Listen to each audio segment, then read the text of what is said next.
দীর্ঘ অপেক্ষা ও সব প্রক্রিয়া সম্পন্ন করেও মালয়েশিয়ায় যেতে না পারা বাংলাদেশি কর্মীদের অবশেষে পাঠানোর কার্যক্রম আনুষ্ঠানিকভাবে শুরু হয়েছে। সরকারি উদ্যোগে বয়েসেলের মাধ্যমে এই কর্মীরা ধাপে ধাপে মালয়েশিয়া যাওয়ার সুযোগ পাচ্ছেন। এর অংশ হিসেবে মঙ্গলবার ২৫ নভেম্বর প্রথম দফায় ৬০ জন কর্মী ঢাকা ত্যাগ করেছেন।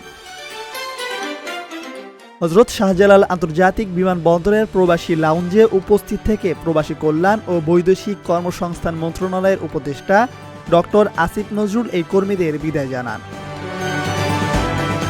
তিনি প্রধান উপদেষ্টার উদ্যোগ এবং মালয়েশিয়া সরকারের সহযোগিতার জন্য কৃতজ্ঞতা প্রকাশ করেন।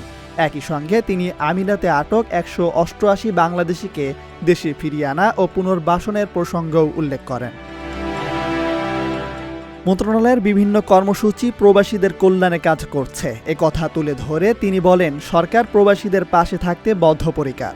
অনুষ্ঠানে মালয়েশিয়াগামী কর্মীদের প্রতিনিধি রনি মিয়া তাদের স্বপ্ন পূরণে সরকারের আন্তরিক উদ্যোগ প্রশংসা করেন। বাংলাদেশ মালয়েশিয়া তৃতীয় জয়েন্ট ওয়ার্কিং গ্রুপ সিদ্ধান্ত অনুযায়ী ৭,৮৭৩ জন কর্মীকে পাঠানোর দায়িত্ব দেওয়া হয় বয়েসেলকে। কনস্ট্রাকশন ও ট্যুরিজম এই দুই খাতে কর্মী পাঠানো হবে। প্রথম ধাপে ৫০০ জনের চাহিদার মধ্যে ২৫৫ জনের ভিসা ইতোমধ্যে সম্পন্ন হয়েছে এবং তাদেরও গমনের প্রস্তুতি চলছে।